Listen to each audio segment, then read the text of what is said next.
final item of business is members' business debate on motion 20401 in the name of Jeremy Balfour on the Royal Botanic Garden, Edinburgh 350th anniversary, and this debate will be concluded without any questions being put. Would those members who wish to speak in the debate please press the request to speak buttons, and I call on Jeremy Balfour to open the debate for around 7 minutes, please. Thank you, Deputy Presiding Officer. It's an honour for me to hold this debate today to mark the 350th anniversary of the Royal Botanic Gardens here in Edinburgh.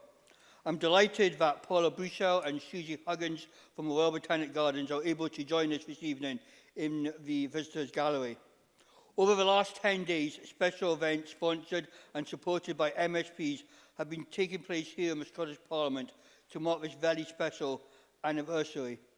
Guests attending last week's reception in the Garden Lobby, sponsored by Christine Graham, enjoyed a fashion show by second-year students of Edinburgh School of Art, who revealed a magnificent array of fashions inspired by the treasures of the Edinburgh Garden collections.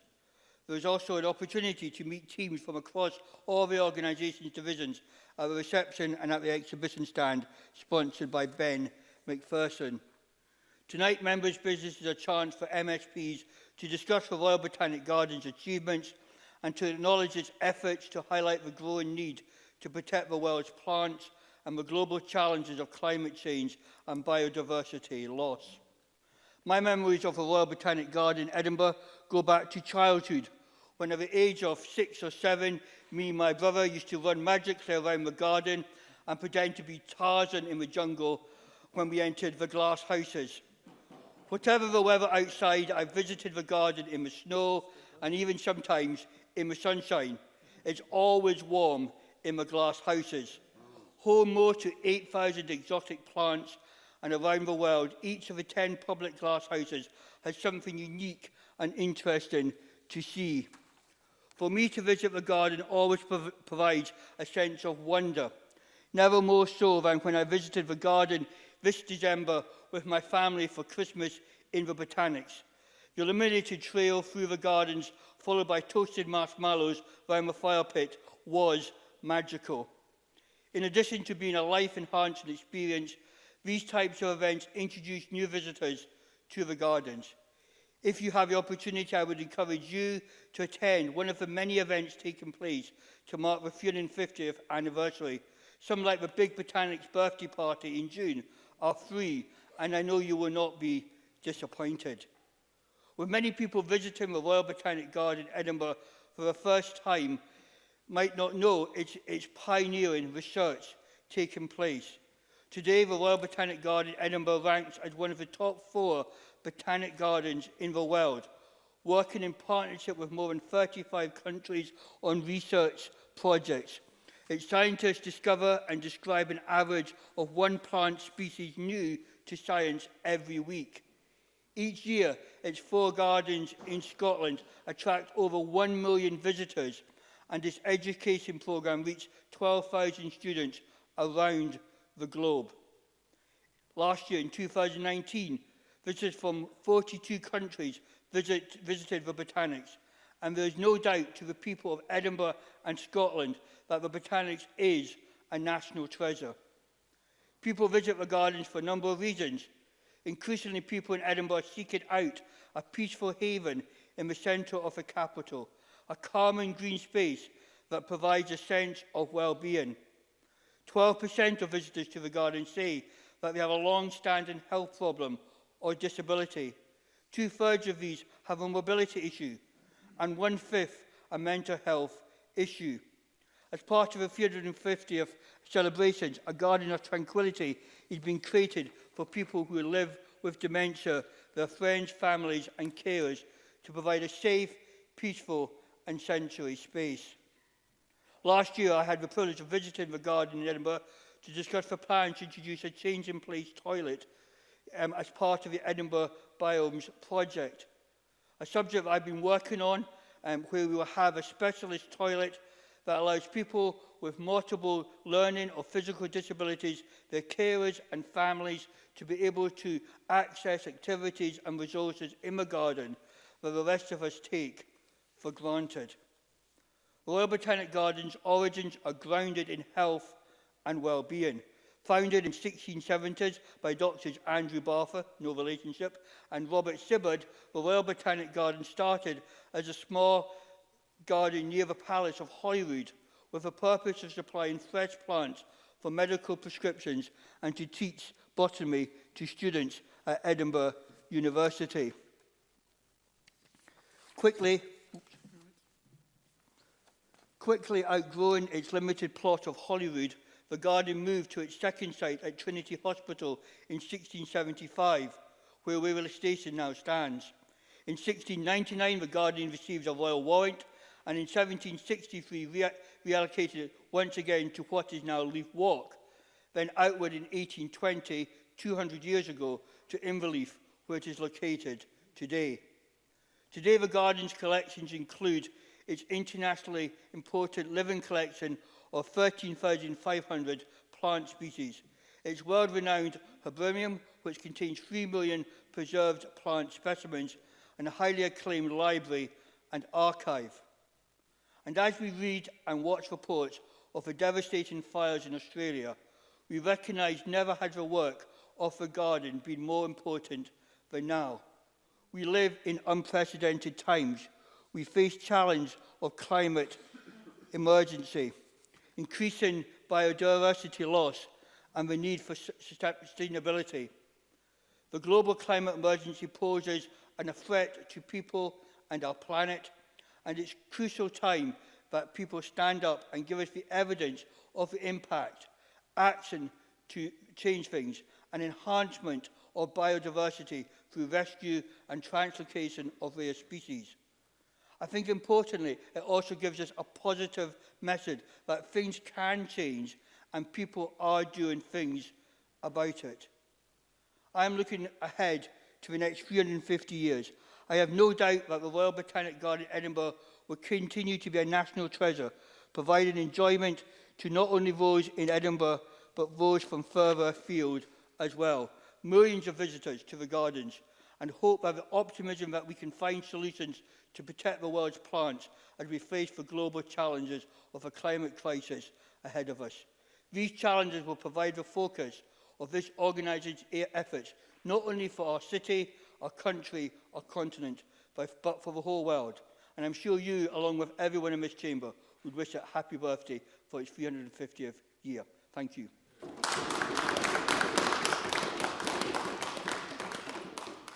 We move to the open debate. Can I have speeches of around 4 minutes, please? Christine Graham, followed by Miles Briggs. Thank you, Presiding Officer. I congratulate Jeremy Balfour on securing this debate. And as he said, I had the pleasure of hosting in the Garden Lobby last week an event to celebrate 350 years. And I have at my side, of course, the constituency member, Ben McPherson, who was also at that event.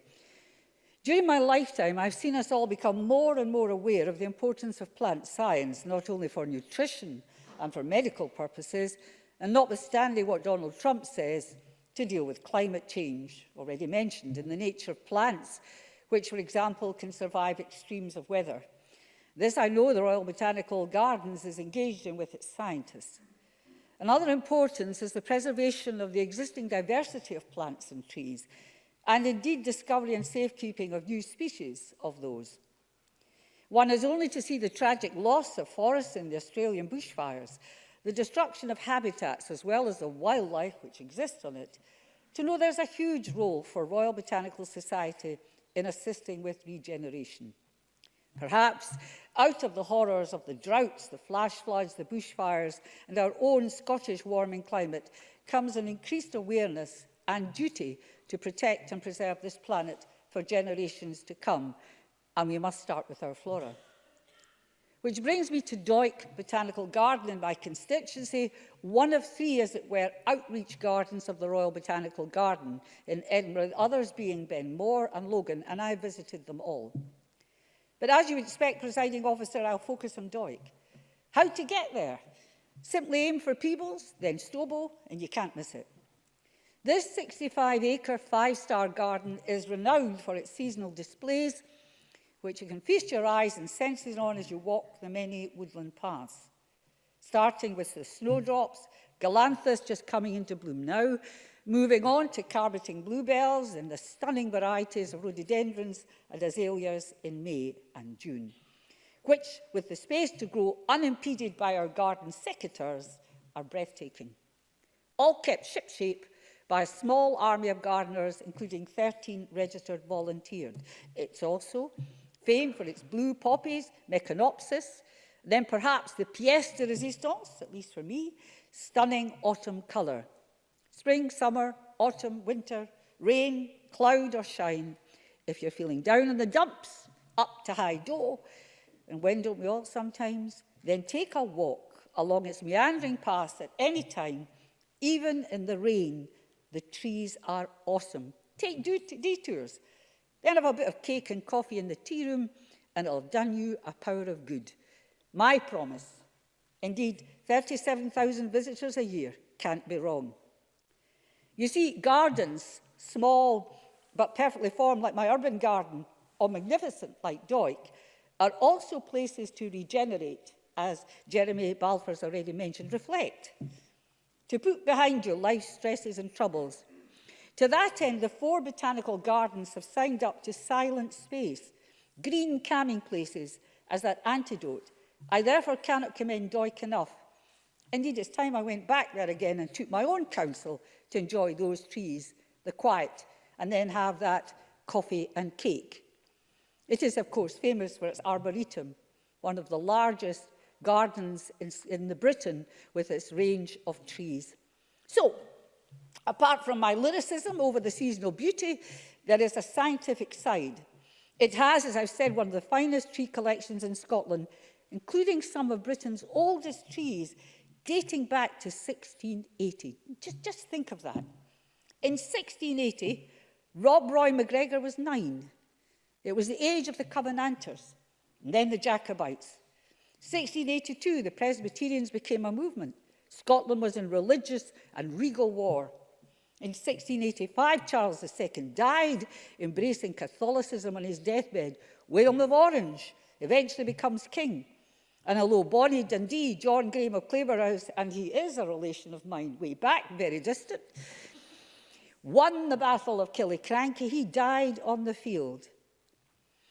If only trees could talk, what would the giant Sierra redwoods, the skyscraping stately Douglas firs have to say of that past and of today? Perhaps lament our casual and damaging contempt for the planet. So, diary Doik, you'll not regret it. Thank you. Miles Briggs, followed by Alison Johnson. Thank you, Deputy Presiding Officer. I'd like to start by thanking my friend and colleague Jeremy Balfour for bringing this evening's members' debate to Parliament, and also take the opportunity to thank Christine Graham for sponsoring such a successful parliamentary reception last week. It was one of the best attended receptions I've seen in the Parliament for some years, and it was a real pleasure to meet many of the Edinburgh residents I spoke to who really told me their love of the gardens. This love is often a lifelong one, with many talking to me about their memories they had as children and now enjoying the gardens today with their children and grandchildren. At the reception, though, I must admit being slightly concerned during the Cabinet Secretary's own speech when she started to recount her memories of rolling around in the grass. She did qualify these childhood memories, I'll tell the Chamber, before we take that forward. But it was just fascinating to hear so many stories and love for the gardens. And I think we've just heard that from Christine Graham as well. The Royal Botanic Gardens, Edinburgh, is one of the world's leading botanic gardens, as has been outlined, containing 100,000 plants and over 70 acres and the 10 wonderful glass houses. Together, they make up one of Scotland's national collections and rank amongst the best of their kind anywhere in the world. The gardens provide a diverse range of formal and informal education programmes for people of all ages and all levels, from primary school to PhD and amateur to professional. And the Edinburgh Biomes project, the most significant project, I believe, in the garden's history, will protect the unique and globally important plant collection for the future of Scotland and the world. And I welcome the positive support which Edinburgh City Council has shown for this project. I also believe that the spectacular new experience, the leaf-shaped greenhouse many people will have seen, really does have the potential to become an iconic design building for the capital in the future. But I wanted to use my contribution this evening to touch briefly on some of the human importance of the gardens and the positive impact the gardens have on the health and well-being of citizens here in the capital, but also beyond. Members will be aware of my campaign on dementia, and also I wanted to highlight two of the very important projects the gardens have for people living with dementia. The first being the Dementia Socials. The gardens offer regular social sessions for people affected by dementia and their carers and families. These are free sessions with refreshments and activities and usually take place in the garden room. The second project, and one which has attracted significant interest, is the Garden of Tranquility. And as Jeremy Balfour already has outlined, the garden provides a safe, tranquil sensory space designed specifically as respite for people living with dementia and their friends and families and carers. With natural boundaries for privacy, fragrant plants, comfortable seating, a water rill and art, this social inclusion project is quickly becoming a vital project for many people living with dementia across the capital. Conceived by Judy Good while studying for her diploma in garden design, the idea started as a piece of coursework with a very personal resonance. Judy was inspired by a good friend, Gillian Lindsay, whose mum had early onset dementia. Gillian was always looking for a space to take her mum where they could be out of the house and spend time together, but where her mum would also feel safe and relaxed.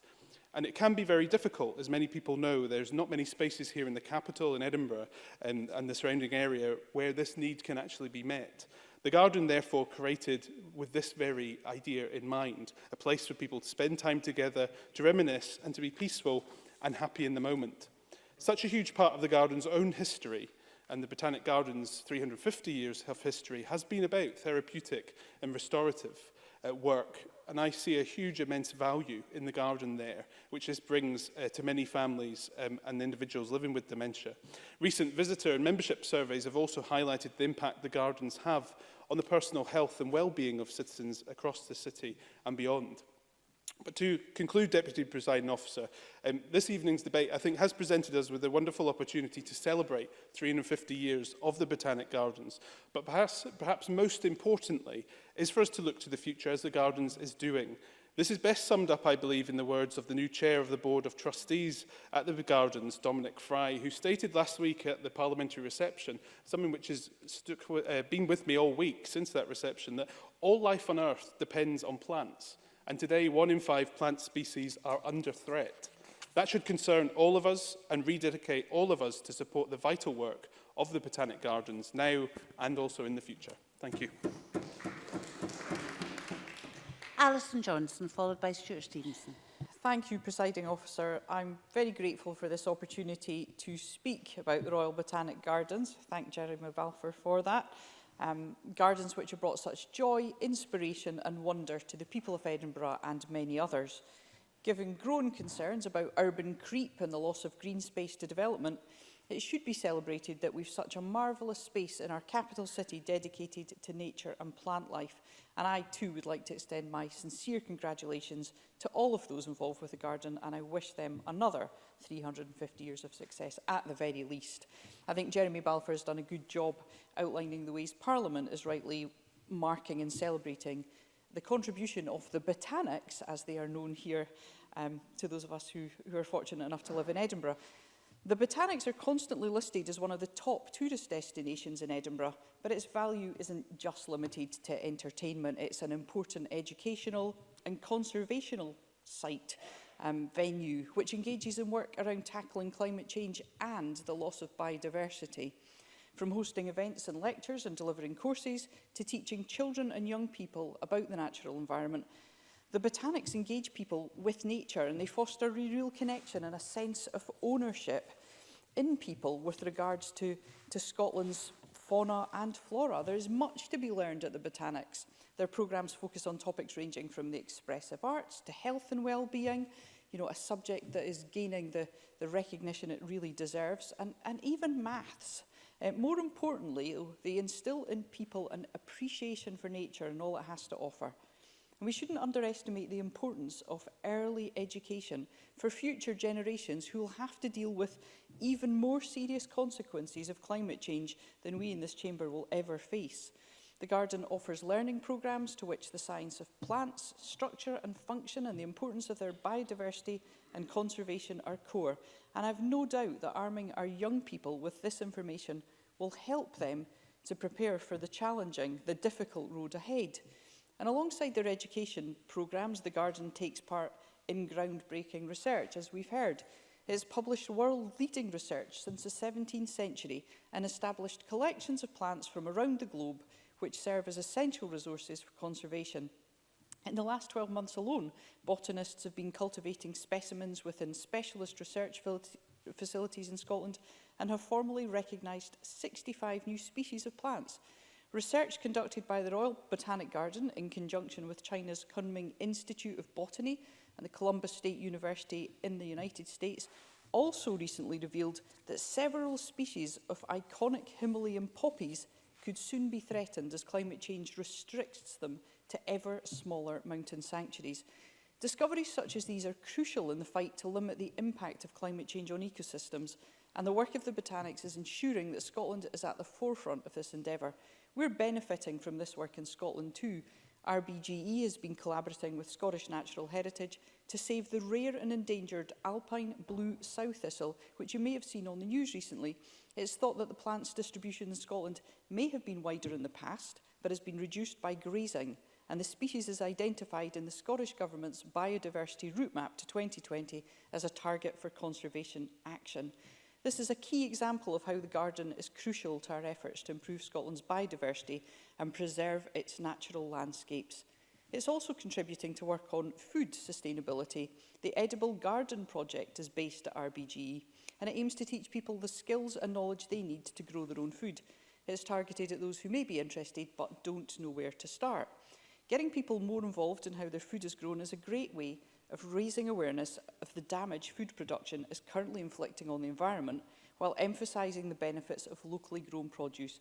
It can empower people to make informed choices, not only about what food they eat, but where it comes from. I know these are areas that are of great interest to all our constituents, and I think we'll all be aware from our own mailbags the value in which local people regard the value local people place on trees and parks, because whenever either are threatened, we can be sure that we in Parliament are called upon to act and intervene. So it's clear, Presiding Officer, in closing, that the Botanic Gardens, it's a beautiful attraction, it's beloved and cherished by residents and visitors alike, but it's also a vital resource in the fight against climate change and loss of biodiversity. This should be commended, and I warmly welcome the opportunity to do so today. Thank you. Stuart Stevenson, followed by Claudia Beamish.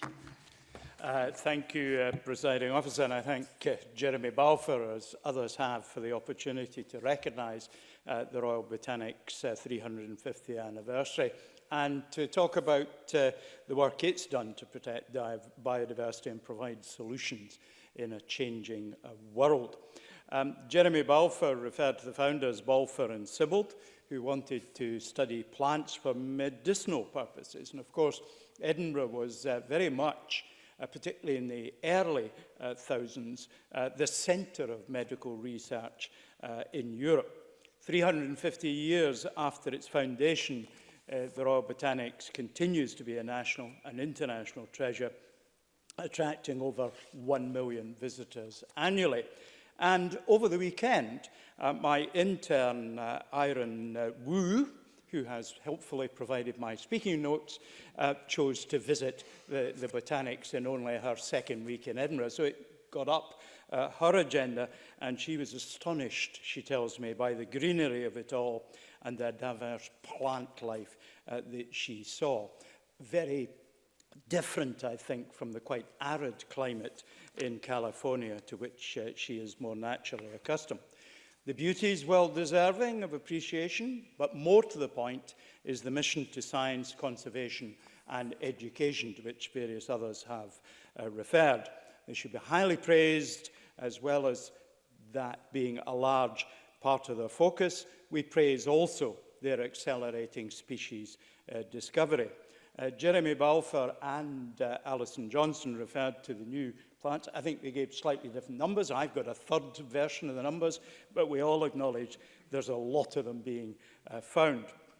This year, they're hosting a wide range of events, from an expedition to Papua New Guinea to a big Botanics birthday party, events which will bring attention to the climate crisis and loss of biodiversity, and, of course, the Botanic's role in all this. Who's the culprit in all this? Of course, we all are, the human race. Our activity has been the biggest driver of climate change, pressuring wildlife to make room for us as we mismanage some aspects of agriculture, continue with urbanisation, and pollute environments that too many species call their home. We know that 1 million species or thereabouts globally face extinction because of us. In the last 22 years or so, 49% of Scottish species have decreased, 54% of vascular plant species, 44% of bird species, 39% of butterfly species, all going down. 1 in 10 of Scottish species are at some risk of extinction. Some species at risk, of course, are the world-renowned Atlantic salmon, who don't find the warmer oceans to their liking, the Arctic char. These are cold water species which may not survive in our waters, at least. Our iconic habitats, peatlands, uplands, oak woodlands, are all vulnerable to the hands of climate change. As humans, we need biodiversity as it sustains the very ecosystems that keep us alive. And in Scotland, biodiversity is also an important part of our economy. It supports tourism, farming, forestry, aquaculture, fishing industries, and improves, of course, our quality of life. The Scottish Government's doing its bit to support the mission of the Royal Botanics through its diversity strategy and 2020 challenge, set by the United Nations Convention on Biological Diversity and the European Union's biodiversity strategy as well. It's clear Scottish Government's funding and support is a crucial part of support for our ecosystems and environment as a whole, and they depend on that. I'm confident that the Botanics will continue to support our environment, entertain and engage all of us, and like others, I wish them a successful 350 years from here onwards. And the last of the open debate contributions is from Claudia Beamish. Thank you, Deputy Presiding Officer. And I too am delighted to have the chance to join in the celebration of the 350 years of the Royal Botanic Gardens, Edinburgh, and heartily thank Jeremy Balfour for his interesting and informative speech, and also for the motion that's enabled this debate today. And I'd like to add my voice to the respect that will flood in throughout the year from across the world. Jeremy Balfour's motion recognises the wide range of events throughout the year, which he has encouraged people to attend, and I would also do the same here tonight. I was also particularly drawn to the opening of the Garden of Tranquility, which will provide a safe, peaceful and sensory space for visitors with dementia and their carers. Until recently, I was co-convener of the cross-party group of carers for many years in the Scottish Parliament, and I'm keenly aware of the need for safe tranquility for the cared for and indeed the carer alike. And Miles Briggs's explanation of this therapeutic and restorative work was also very interesting. What better way to enable this than through such a haven of the senses, from fragrance to texture, from flavour to harmonies of sound, and of course colour and shapes. The experiences and well-being opportunities to be created with this garden and by this garden will be a delight for all, I'm sure. And I think it's very important what Jeremy Balfour has done as well, to have a very accessible toilet, which is so vital for those who wouldn't be able to go there otherwise. The motion, of course, emphasises squarely the fact that many events will focus on the climate crisis and the global loss of biodiversity, and the long tradition of respect for and research into plants and their habitats and places. This places the Botanics at the forefront of challenging these crises, both globally and in Scotland. Does it need to be stated that the climate and nature crises or emergencies are inextricably linked? At its exhibition last week at the Scottish Parliament, one of the posters highlighted the climate emergency, stating that the Botanics is I quote, Scotland's Plant Diversity Institute and a major centre for public engagement with the natural world leading the way on achieving net zero by 2045. Of those, one of those that was evidenced is the evidence of the impact of climate change on species and habitats around the world, and the meticulous investigations of the Botanics over 350 years and the cataloguing and protecting of species puts it at the forefront of helping our planet, nature and humanity now. And it covers so much. Just to focus briefly on one species alone, a great favourite of mine, the rhododendron. They're natives of the Himalayas and of Southeast Asia and New Guinea, though not exclusively. And the collection is internationally renowned, and last year's Rhododendron Festival was indeed a sight to behold. From the early intrepid plant hunters such as the Scot Dr. Francis Hamilton, who in the early 1800s was sending consignments of seeds back until he became the Regius keeper of the Botanics here, to those of today, I pay respects to all those who have collected and catalogued our flora. I also want to recognise the other gardens which come under the auspices of the Botanics. In my own region of South Scotland, Logan, which I visited with my family when the children were small, we went round the luscious garden in the morning, then had a delicious lunch at the cafe. The sun came out and we went round again and actually thought we'd been teleported to Tenerife. Since being an MSP, I've tried to support that garden, and I've also visited Doik. So clearly the magic was highlighted by Christine Graham in her speech tonight, and they indeed have an electric hydro scheme powered by the scrape burn. There I was inspired by the hard-hitting outside photographic exhibition based on Bob Dylan's song, A Hard Rain's Gonna Fall. And today's Regius keeper, finally, Simon Milnes, said at the exhibition last week, all known life depends on plants, yet 1 in 5 species is threatened with extinction. May I wish the Botanics a positive future, building on its fine history this year of celebration, whose theme is indeed climate change and biodiversity loss will be taken forward into the future by them, and we wish them a hearty, happy birthday. Thank you. My apologies to members. I had missed out Mr Graham Simpson, who was obviously hiding his light behind a rhododendron bush or something. So Mr Simpson is in fact the last speaker in the open debate.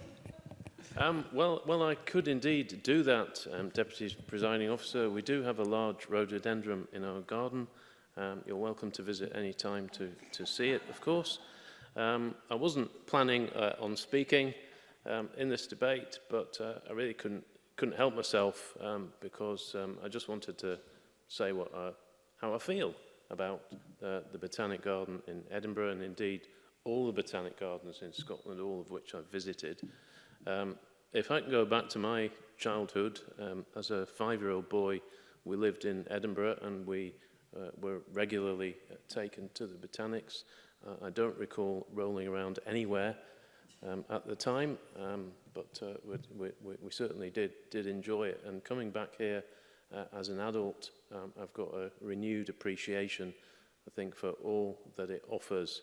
And indeed all gardens, really. It doesn't have to be Botanic Gardens, but all gardens offer something special.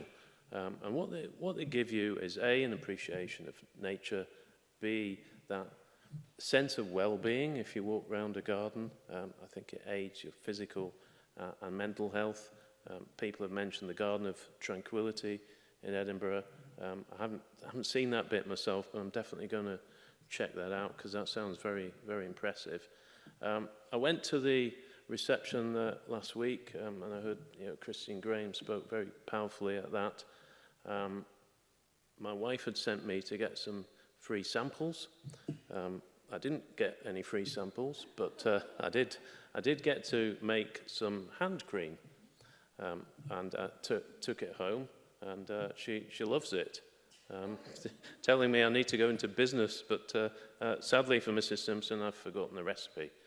But it is very good stuff. But I think what that brings across is that there are a number of classes that you can take at the Botanics. you know, across all kinds of things, and for all ages, and really all levels of ability. So it's a great place. I noticed in Jeremy Balfour's motion here, I don't know if he's angling after a trip to Papua New Guinea, perhaps he is, but I was pleased to note that the Botanics will be exhibiting at the Chelsea Flower Show in May, and when I go there with my wife in May, we'll definitely be checking out their display, and I look forward to that very much. Thank you. I now call Marie Goujon to respond to the debate for around 7 minutes or so. Please, Minister. Thank you, Presiding Officer. And again, I would just echo what's been said around the Chamber tonight and thank Jeremy Balfour for highlighting this and really bringing what's been such an enjoyable debate to listen to, actually, and to be a part of. And indeed, I would spread my thanks as well to Christine Graham, who sponsored the event to celebrate this last week too, because again, coming back to that and all the stories, it's, as Miles Briggs said, it's just been fantastic to hear about all of that and just to hear the love that everybody has for the Botanic Gardens, and which is a real haven and hub for health and well-being. And it's great to see that feeling which inspired Graham Simpson to take part in the debate tonight as well, and for his contribution, really emphasising that appreciation in nature and the gardens, and essentially, I think what we've heard from others tonight as well, that restorative power that they seem to have. So I'm absolutely delighted to be here and to support that and to be part of the debate, which, as we've heard, highlights a year-long programme of events which are being organised. Obviously, 350 years is quite the milestone. It makes the Royal Botanic Garden one of the oldest public bodies in Scotland. And this year's celebrations come at a time of rapidly increasing understanding of the need to take urgent action to tackle the global climate emergency and biodiversity emergency. I'm sure that the planned programme of events that the Gardens have got planned will play an important role in highlighting that priority even further. Now, we've heard a lot about the history of the gardens tonight, and heard that they were founded in 1670 by 2 doctors who established a garden near the Palace of Holyrood House to study and supply plants for medicinal purposes. So I think it's only fitting that last week, the start of the 350th anniversary was marked at a parliamentary reception so close to the site of the original gardens. Again, as we've heard, the Botanic Gardens now encompass 4 gardens around Scotland, here in Edinburgh, Benmore, Doik, which was mentioned by Christine Graham, and the new Tenerife of South Scotland, as we've discovered tonight, Logan. So there's a few of these that I'm still to visit, and I'm desperately keen to get around and see them all. Absolutely. Christine Graham. I take this opportunity to invite the Minister to Doik, whether she's down in the dumps or up to Hydo, neither of which I've seen her being. So I hope she'll accept that invitation. I'd be absolutely delighted to accept that invitation, because I am keen to get out and see them all, since I have only visited the Botanic Gardens here in Edinburgh. And again, as we've heard, they attract over 1 million visitors a year, and their expertise and knowledge reaches over 35 countries around the world. Now, global challenges require global solutions, and the Botanic Gardens' worldwide reach places Scotland at the vanguard of international efforts to address the issues that we currently face. Now, I mentioned earlier that 350 years is a big milestone, but it's even more apt that that 350th anniversary falls this year in 2020, which is a critical year for our environment. 2020 is the year of coasts and waters, but also, importantly, it's the International Year of Plant Health. Now, Christine Graham stressed the importance of plant science in her contribution, and I made a statement on plant health towards the end of last year, because I think it's only right that, given the challenges we face, we focus on what is essential for our planet's survival, and plants and plant science are absolutely key to that.